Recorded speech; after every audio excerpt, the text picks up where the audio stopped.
ഇന്ന് നമ്മൾ ഉണ്ടാക്കാൻ പോകുന്നത് പ്രോൺ ബിരിയാണിയാണ്. നല്ല അടിപൊളി ടേസ്റ്റുള്ള പ്രോൺ ബിരിയാണി. അതിനാവശ്യമായിട്ടുള്ള സാധനങ്ങളാണ് ഇതെല്ലാം. അത് നമ്മൾ ആഡ് ചെയ്യുന്നതിനനുസരിച്ച് അളവ് പറയാം.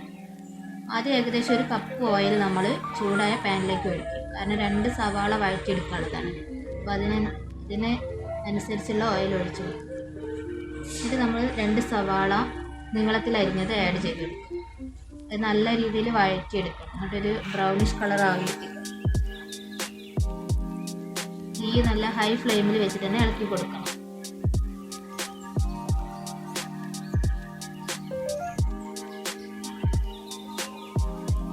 നല്ല രീതിയിൽ ഇളക്കി കൊടുക്കും.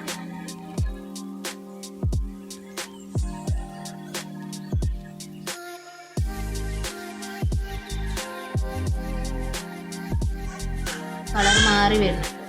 ഈ രീതിയിൽ ഇത് കഴിഞ്ഞാൽ ഇത് നമ്മൾ കോരി ഒരു പാത്രത്തിലേക്ക് മാറ്റി വയ്ക്കും. ഇത് മാറ്റി വെച്ച് കഴിഞ്ഞിട്ട് നമുക്ക് അതിൽ അണ്ടിപ്പരിപ്പും മുന്തിരി ഒന്ന് ഫ്രൈ ചെയ്തെടുക്കണം. അപ്പം തീ നമ്മൾ ലോ ഫ്ലെയിമിലാക്കി വെക്കണം. എന്നിട്ട് ഹൈ ഫ്ലെയിമിലാവുമ്പോൾ അത് കരിഞ്ഞു പോകും. അണ്ടിപ്പരിപ്പും മുന്തിരിയും കരിഞ്ഞു പോകും. നല്ല രീതിയിൽ ഇളക്കിയെടുത്തിട്ട്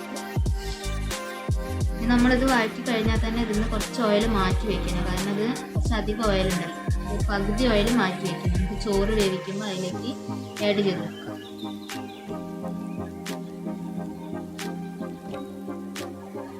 ഇതായിട്ടുണ്ട്. മുന്തിരിയും ഏകദേശം അണ്ടിപ്പരിപ്പ് പകുതി ആയി കഴിഞ്ഞപ്പോൾ മുന്തിരിയാണ് ഇതിന് കോരി വെക്കാം.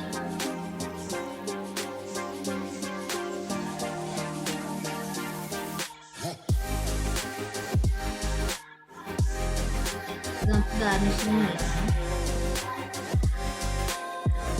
ഈ രീതിയിൽ ഇത് മാറ്റി.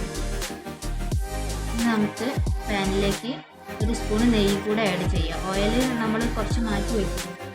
1 സ്പൂണ് നെയ്യ് കൂടെ ആഡ് ചെയ്തു. എന്നിട്ട് അതിലേക്ക് നല്ല കറുവപ്പട്ട, ഏലക്കായ 4 എണ്ണം, ഗ്രാമ്പു 4 എണ്ണം ചേർത്ത് കൊടുക്കും. കറുവപ്പട്ടേൻ്റെ ഇലയും കൂടി ചേർക്കണേ. പിന്നെ ഇഞ്ചി, പച്ചമുളകും വെളുത്തുള്ളിയും ചതച്ച് വെച്ചത്. 4 പച്ചമുളകും, ഒരു 8 വെളുത്തുള്ളി, ഒരു കഷ്ണം ഇഞ്ചി, ചെറിയൊരു കഷ്ണം. പിന്നെ തക്കാളി, ഒരു 1.5 തക്കാളി, വലിയ തക്കാളിയാണ്. അത് നീളത്തിൽ അരിഞ്ഞതും കൂടെ ആഡ് ചെയ്യാം. ഇത് നല്ലൊന്ന് വഴറ്റിയെടുക്കും. നല്ല രീതിയിൽ വഴറ്റിയെടുക്കുക.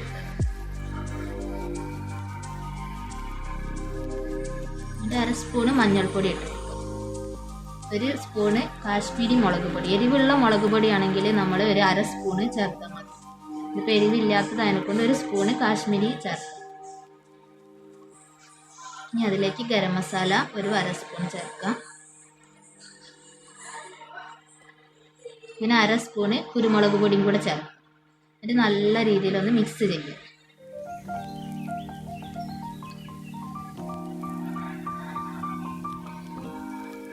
നല്ല രീതിയിൽ നമുക്ക് അതിലേക്ക് ഉപ്പ് കൂടെ ആഡ് ചെയ്യാൻ 1 സ്പൂണ് ഉപ്പ് കൂടെ ചേർക്കാം. ഇതൊന്നും കൂടെ ഒന്ന് ഇളക്കി തക്കാളി നല്ല ഉടഞ്ഞ് അതിലത്തെ വെള്ളമൊക്കെ അതിലേക്ക് ഇറങ്ങി ഈ രീതിയിൽ ഇളക്കി.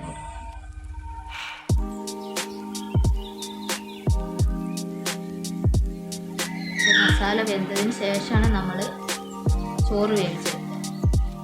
സെപ്പറേറ്റ് ആയിട്ട് നമുക്ക് വേവിച്ചെടുക്കാം. ഇനി ഇതിലേക്ക് നമ്മൾ ബ്രൗണിഷ് ആക്കിയിട്ട് കോരി വെച്ചിരിക്കുന്ന ഉള്ളിയില്ലേ, അത് പകുതിയിൽ ഏറെ ചേർത്ത് 1/4 ഭാഗം ഉള്ളി അതിലേക്ക് ചേർത്ത് നമ്മൾ കോരി വെച്ചിട്ട് കുറച്ച് 1/4 ഭാഗം അവിടെ എടുത്ത് വെച്ചാൽ നമ്മൾ ചോറ്. ഇനി അതും കൂടെ ആഡ് ചെയ്തിട്ട് നല്ല രീതിയിൽ ഇളക്കി കൊടുക്കാം. ഈ രീതിയിൽ ഇങ്ങനെ ഇളക്കി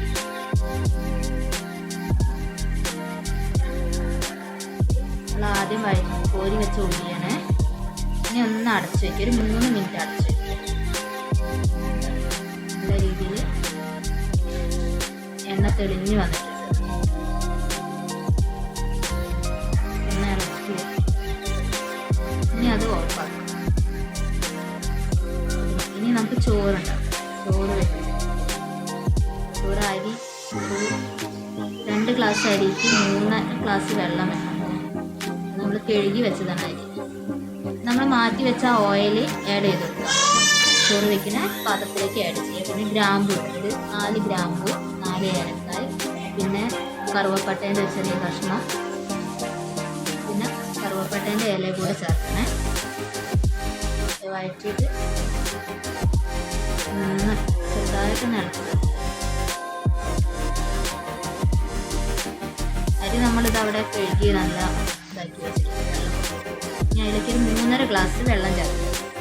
1 സ്പൂൺ നെയ്യും ചേർക്കണേ. 2 ഗ്ലാസ് അരിയിലേക്ക് 3.5 ഗ്ലാസ് വെള്ളം ചേർക്കുക. ആവശ്യത്തിനുള്ള ഉപ്പ് കൂടെ ചേർക്കുക. അരിയിലേക്ക് ആവശ്യമായിട്ടുള്ള ഉപ്പ് കൂടെ ചേർത്തിട്ട് നല്ല രീതിയിൽ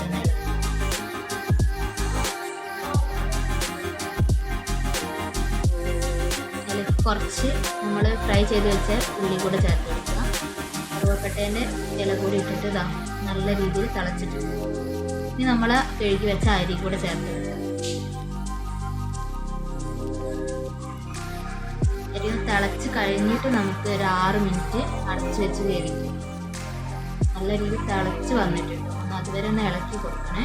ഇതാ തിളച്ച് വന്നിട്ടുണ്ട്. ഇനി ഇതൊന്ന് അടച്ച് വെച്ചിട്ട് ഒരു 6 മിനിറ്റ് വേവിക്കും. ഇതിൽ ചോറ് റെഡി വെന്തിട്ടുണ്ട്. ഇത് കട്ട പിടിക്കാതിരിക്കാൻ ഒരു 1/2 ചെറുനാരങ്ങ പിഴിഞ്ഞെടുക്കുന്നുണ്ട്. ഇനി നമ്മൾ ആ മസാല ഓഫാക്കി വെച്ചിട്ടില്ലേ, അതൊന്നും കൂടെ ചൂടാക്കുക. എന്നിട്ട് അതിലേക്ക് നമ്മൾ ചെമ്മീൻ കഴുകി വെച്ചത് ആഡ് ചെയ്യുക. അപ്പോൾ നല്ല രീതിയിലൊന്ന് ഇളക്കി കൊടുക്കണേ. ചെമ്മീനിലുള്ള ആ വെള്ളമൊക്കെ ഇറങ്ങി വരും. നല്ല ഇളക്കി കൊടുക്കുക. അധികം വേവുണ്ടാവില്ല. ഒന്ന് അടച്ചിട്ട് ചെറുതായിട്ടൊന്ന് അടച്ച് വെച്ചിട്ട് 2 മിനിറ്റ് ഒന്ന് അടച്ച് വെച്ചിട്ട് ഇനി കുറച്ച് മല്ലിയില ഇട്ട് കൊടുക്കുക. ഇനി നമ്മൾ വേവിച്ച് വെച്ചിട്ട് ചോറ് ഇട്ടിട്ട് ദമ്മിട്ട് കുറച്ച് മല്ലിയില ഇട്ടതാണ്. അതിൽ വെള്ളം വേറെ ഒന്നും ആഡ് ചെയ്തിട്ടില്ല. ചെമ്മീനിലും തക്കാളിയിലും വെള്ളമുണ്ട്. നമുക്ക് ചോറ് ഇങ്ങനെ ലെയറായിട്ട് ഇട്ട് കൊടുക്കാം ദമ്മിടാൻ. ചോറ് ഒരു 70% വെന്തിട്ടുള്ളൂ. കാരണം ദമ്മിടുമ്പോൾ ബാക്കി വേഗം അതിന് കിട്ടുമല്ലോ.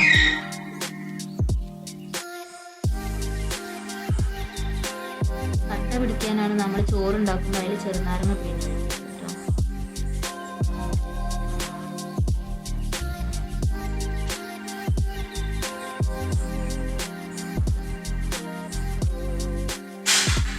നല്ല രീതിയിൽ പരത്തി കൊടുക്കുന്നത്.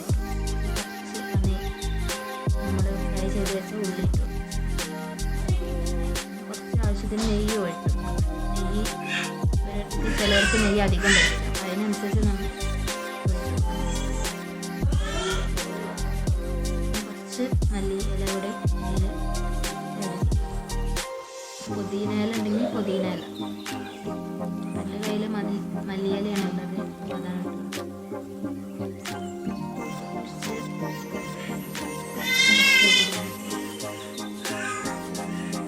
കുറച്ച് ബിരിയാണി മസാല പൊടി ഉണ്ടെങ്കിൽ കുറച്ച് വേണമെന്നില്ല.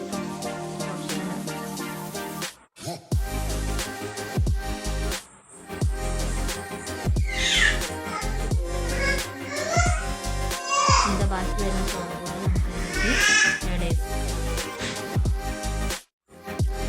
കുറച്ചുകൂടി നെയ്യ് അതിലേക്ക്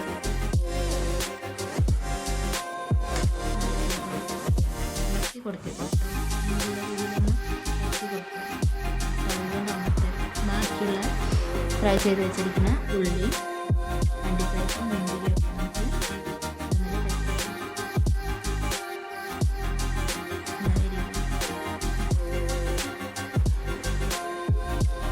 പിന്നെ അടച്ച് വെച്ചിട്ടൊരു 15 മിനിറ്റ് വേവിക്കുക.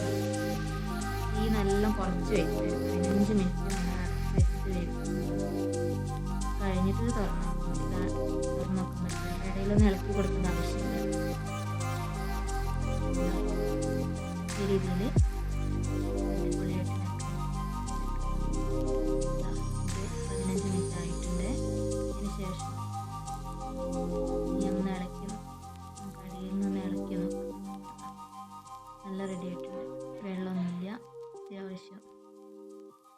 ഇതാ നല്ല രീതിയിൽ റെഡി ആയി. നല്ല രീതിയിലൊന്ന് മിക്സ് ചെയ്ത് കൊടുക്കും. അടിപൊളിയായിട്ടുള്ള പ്രോൺ ബിരിയാണി റെഡി ആയിട്ടുണ്ട്. എല്ലാവരും ഒന്ന് ട്രൈ ചെയ്ത് നോക്കുക.